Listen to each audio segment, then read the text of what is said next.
¿cómo saber si en verdad soy salvo? Escuche bien. ¿Cómo saber si en verdad soy salvo? Es una buena pregunta. A veces creemos que conocemos a Jesús.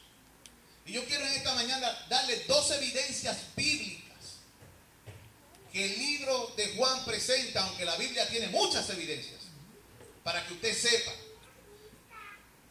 si es salvo o no, aunque la Biblia habla mucho de ese tema. Hoy lo vamos a buscar 2 evidencias en ese capítulo. Lo peor que le puede suceder al ser humano, luego de ser incrédulo y perderse, es creer ser salvo y estar condenado.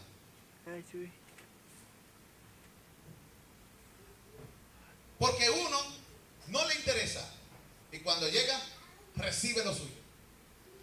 El otro cree conocer a Jesús y de momento un día recibirá la respuesta dura. De cierto os digo, nunca los conocí. Y eso es lo más triste que le puede pasar al ser humano. Acompáñenme a esa lectura. Dice: estas cosas os he escrito a vosotros que creéis en el nombre del Hijo de Dios, para que sepáis que tenéis vida eterna y para que creáis en el nombre del Hijo de Dios. Y esta es la condenación, esta es la confianza que tenemos en Él, que si pedimos alguna cosa conforme a su voluntad, Él nos oye. Y si sabemos que Él nos oye, en cualquier cosa que pidamos, sabemos que tenemos las peticiones que le hayamos hecho. Si alguno viera a su hermano cometer pecado que no sea de muerte, pedirá y Dios le dará vida. Esto es para los que cometen pecado que no sea de muerte. Hay pecado de muerte por el cual yo no digo que se pida. Toda injusticia es pecado, pero hay pecado no de muerte. Sabemos que todo aquel, escuche bien, que es nacido de Dios no practica el pecado, pues aquel que fue engendrado por Dios le guarda y el maligno no le toca. Esta mañana, si la gracia de Dios lo permite, discutiremos estas 2 evidencias presentadas en su primera carta por el apóstol Juan. Número 1, ¿cómo podemos asegurarnos de que somos salvos? El verdadero salvado, escuche bien, el verdadero salvado pone y ubica todas sus esperanzas para la vida enteramente en Jesucristo. Escuche bien, el verdadero salvado pone o ubica todas sus esperanzas enteramente para la vida eterna. ¿En quién? En Jesús. Juan dice, mire cómo dice el texto que leímos: estas cosas os he escrito a vosotros que creéis en el nombre del Hijo de Dios. ¿A quién él está hablando? Le tenemos que hacer preguntas al texto. Es hasta a veces simple. Si no ponemos atención, podemos perder lo que el texto nos está diciendo. Está diciendo que la seguridad viene de creer en Jesús. Miren lo que está diciendo ahí: estas cosas os he escrito a vosotros que creéis en el nombre del Hijo de Dios. El evangelio de Jesús es un evangelio de buenas noticias. Y está diciendo ahí, cuando confiamos en Jesús, cuando creemos en Él, tenemos seguridad. ¿De dónde viene la seguridad según el texto? De creer en Jesús. En vez de esto, cuando la persona cree en Jesús, él lo que hace es que deja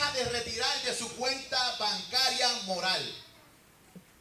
El ser humano deja de confiar en su propia prudencia, en sus propios pensamientos y en sus propios caminos, y comienza a retirar de la cuenta de la justicia de Dios. Escuche bien, la justicia de Dios es Cristo para todo aquel que cree. Usted tiene su cuenta personal y su cuenta tiene sus límites. Usted tiene sus deudas y usted va y deposita en el banco, y algunos lo pagamos por internet. Pero solamente podemos pagar hasta el límite de nuestra cuenta, porque si se nos pasa, el banco nos cobra $25 o 15 porque nos sobregiramos. El problema con el ser humano es que la cuenta en su banco está virada hacia el lado negativo. Se parece mucho a la cuenta mía.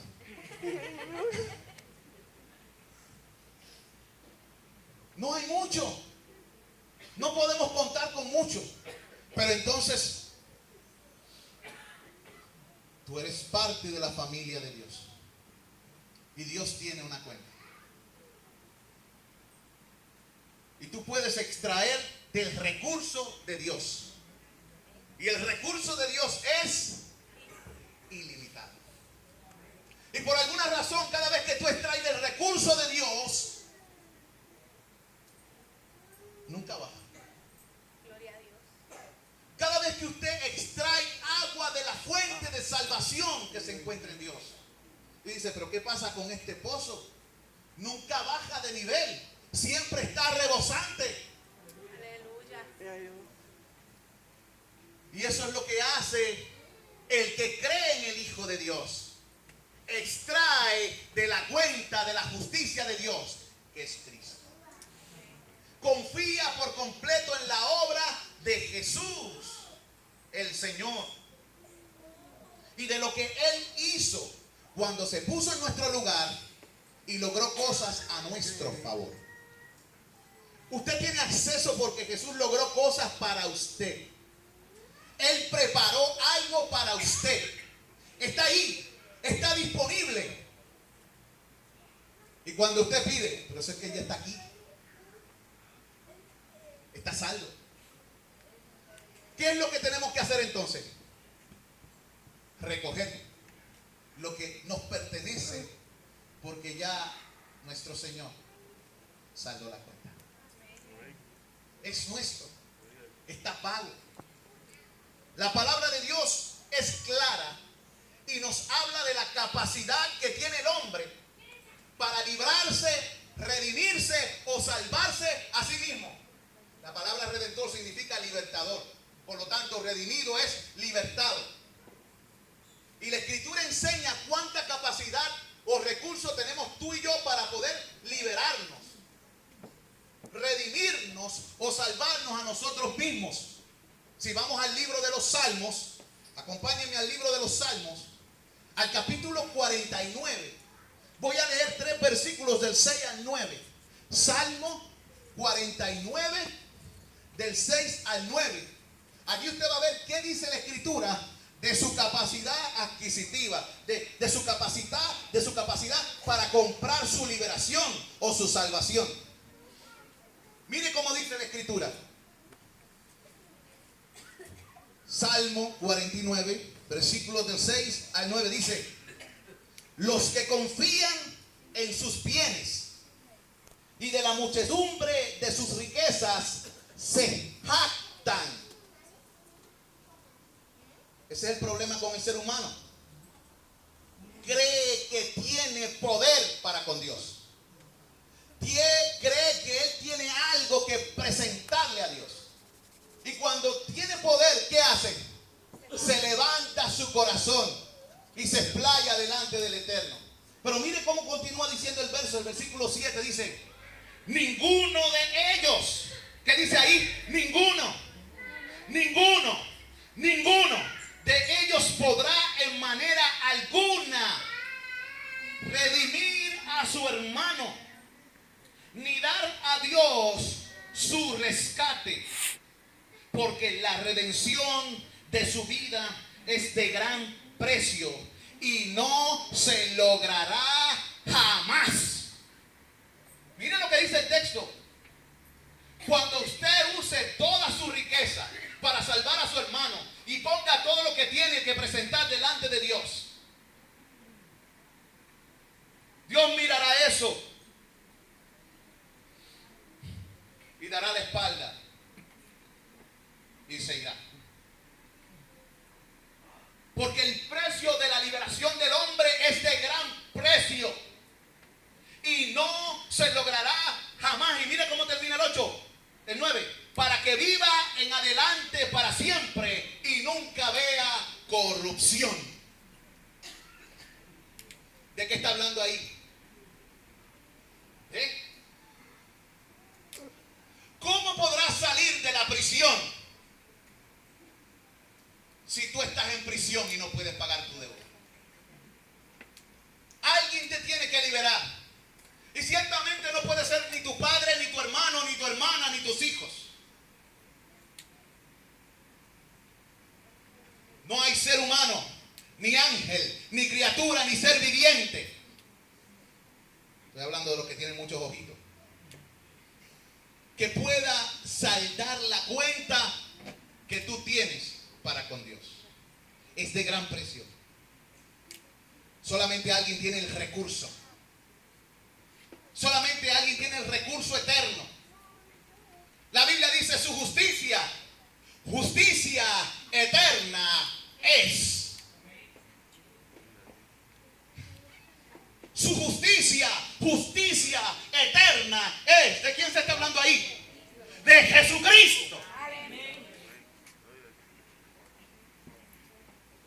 Gloria a su nombre.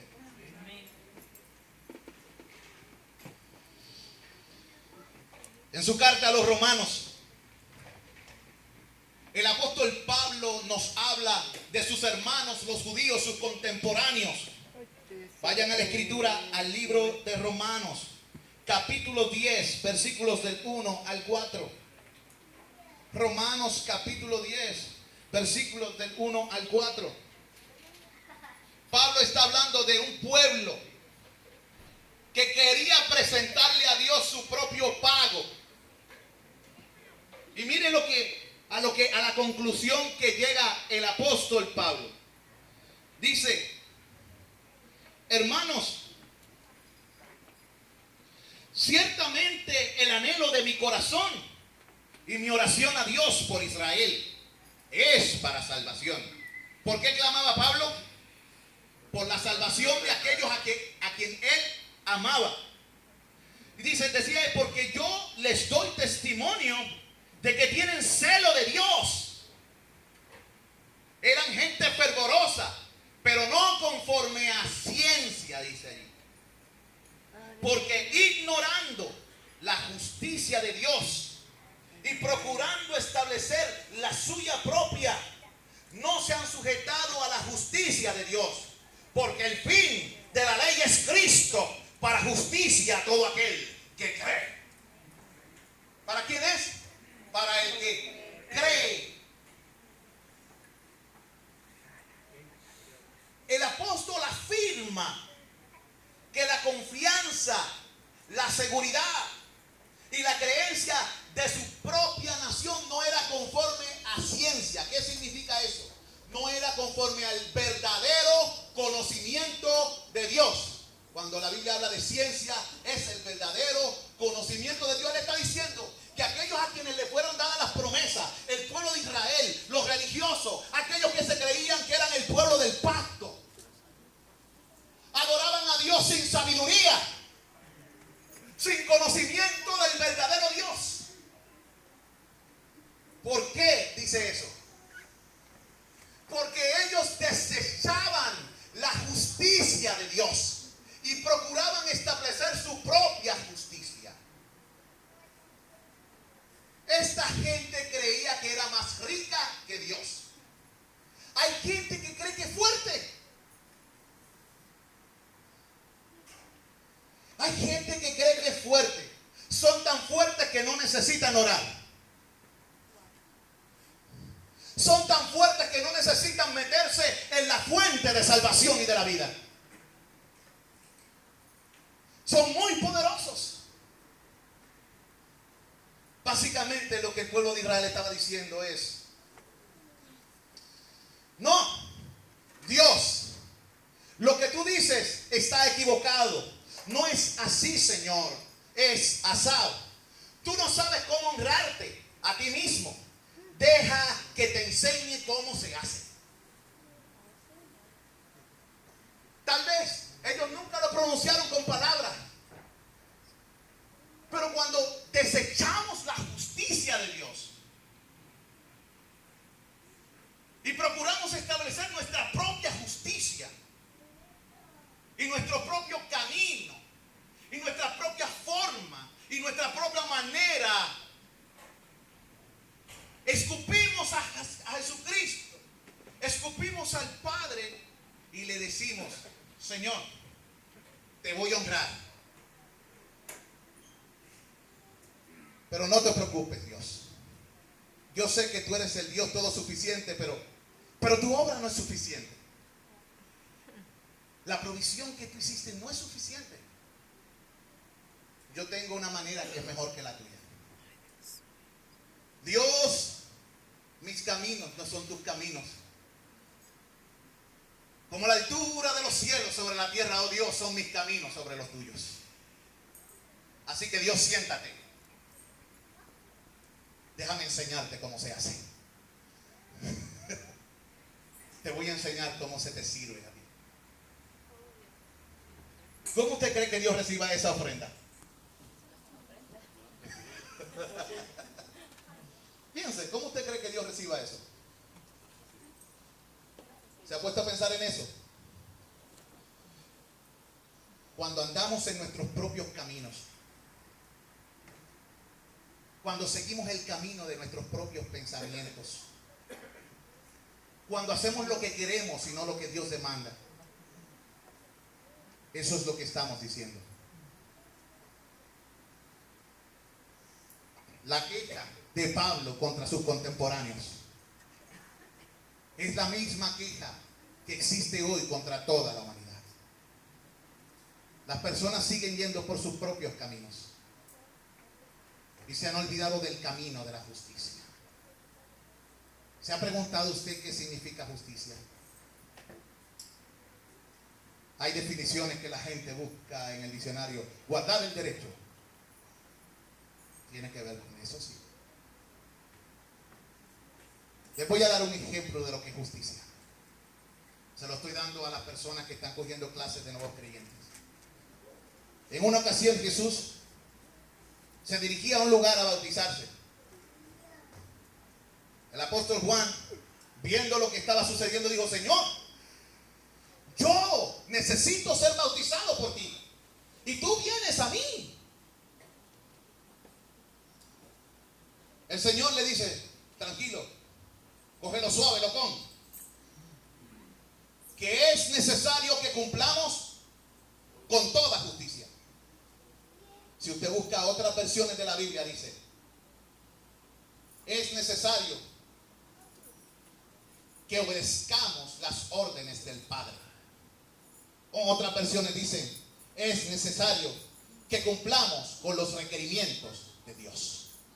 Así que el camino de la justicia es andar en lo que Dios ha dicho.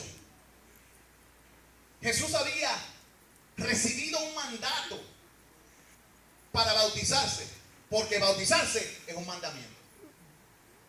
El que cree y quiere seguir a Jesús tiene que obedecer a Jesús en el mandamiento del bautismo. Y cuando lo hace, cumple con toda justicia. Pero cuando no lo hace, desecha la justicia de Dios. Así mismo con todo. Dios nos ha mandado a creer en Jesús y a poner toda nuestra esperanza en Cristo para la vida eterna. Y cuando desechamos la palabra de Dios y el testimonio que Él ha dado acerca de Jesús, su Hijo, desechamos la justicia de Dios. ¿Están entendiendo?